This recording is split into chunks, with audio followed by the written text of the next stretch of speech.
ഇപ്പോഴത്തെ വാർത്ത ചുമമരുന്ന് കഴിച്ച് കുട്ടികൾ മരിച്ച പശ്ചാത്തലത്തിൽ ശ്രീസൻ ഫാർമയുടെ മരുന്നുകൾ കേരളത്തിൽ നിരോധിച്ചു. ഗുജറാത്ത് കമ്പനിയുടെ റെസ്പി ഫ്രഷ് മരുന്നും നിരോധിച്ചു. കൈവശമുള്ളവർ ഉപയോഗിക്കരുത് എന്നാണ് നിർദ്ദേശം. വിശദാംശങ്ങൾ ജസ്റ്റിന തോമസ് നൽകും. ജസ്റ്റിന, മധ്യപ്രദേശ്, ഹിമാചൽ സർക്കാരുകൾ നിരോധിച്ചതിന് പിന്നാലെ കേരളത്തിലും നിരോധനം എത്തുകയാണ്. എന്തെല്ലാമാണ് നിർദ്ദേശങ്ങൾ?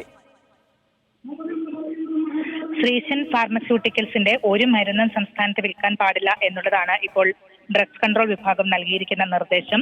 തമിഴ്നാട് കാഞ്ചീപുരത്ത് പ്രവർത്തിക്കുന്ന ഈ ശ്രീസൻ ഫാർമസ്യൂട്ടിക്കൽ എന്ന സ്ഥാപനത്തിന്റെ ലൈസൻസ് ക്യാൻസൽ ചെയ്യുന്നതിനുള്ള നടപടികൾ തമിഴ്നാട് ഡ്രഗ്സ് കൺട്രോളർ തന്നെ എടുത്തിട്ടുള്ള സാഹചര്യത്തിലാണ് ഈ കമ്പനിയുടെ എല്ലാ മരുന്നുകളും കേരളത്തിൽ വിതരണം നിരോധിച്ചിരിക്കുന്നത്.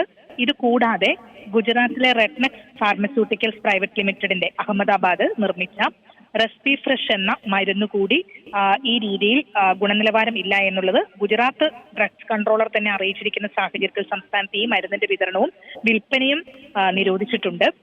5 വിതരണക്കാർ സംസ്ഥാനത്ത് ഈ മരുന്ന് വിതരണം നടത്തുന്നുണ്ട് എന്നുള്ളതാണ് ഇപ്പോൾ ഡ്രഗ്സ് കൺട്രോൾ വിഭാഗത്തിന് ലഭിച്ചിരിക്കുന്ന വിവരം.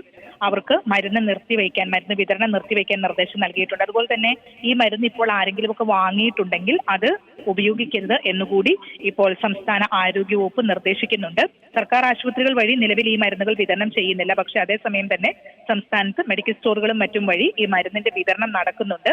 നേരത്തെ പ്രതിസന്ധിക്കിടയാക്കി അല്ലെങ്കിൽ കുട്ടികളുടെ മരണത്തിന് കാരണമായി എന്ന് സംശയിക്കുന്ന കോൾഡ്രിക്സ് എന്ന മരുന്നും സംസ്ഥാനത്ത് വിതരണം നടത്തുന്നുണ്ട് എന്നുള്ള കാര്യം ഡ്രഗ്സ് കൺട്രോൾ വിഭാഗം കണ്ടെത്തിയിരുന്നു. അതുകൊണ്ട് തന്നെ ഈ മരുന്നും 2 ദിവസമായിട്ട് നിരോധിച്ചിട്ടുണ്ട്. കൂടുതൽ സാമ്പിളുകൾ പരിശോധനയ്ക്ക് എടുത്തിട്ടുണ്ട്. ഏതെങ്കിലും വിധത്തിൽ അപകടകരമായ രീതിയിലുള്ള വസ്തുക്കൾ ഇതിൽ അടങ്ങിയിട്ടുണ്ടോ എന്നത് സംബന്ധിച്ചുള്ള പരിശോധന നടക്കുന്നുണ്ട്. 44 സാമ്പിളുകൾ കൂടി പുതിയതായി ശേഖരിച്ചിട്ടുണ്ട്, പരിശോധനയ്ക്ക് അയച്ചിട്ടുണ്ട്.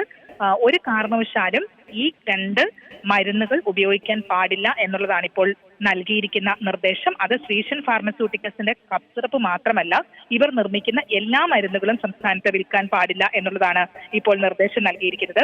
അതുപോലെ തന്നെ അംഗീകൃത ഡോക്ടറുടെ കുറിപ്പടിയില്ലാതെ 12 വയസ്സിന് താഴെയുള്ള കുട്ടികൾക്ക് വേണ്ടി മരുന്ന് നൽകുന്ന സ്ഥാപനങ്ങൾക്കെതിരെ കർശന നടപടി സ്വീകരിക്കും എന്നുള്ള മുന്നറിയിപ്പ് കൂടി ഇപ്പോൾ ആരോഗ്യവകുപ്പ് നൽകുന്നുണ്ട്.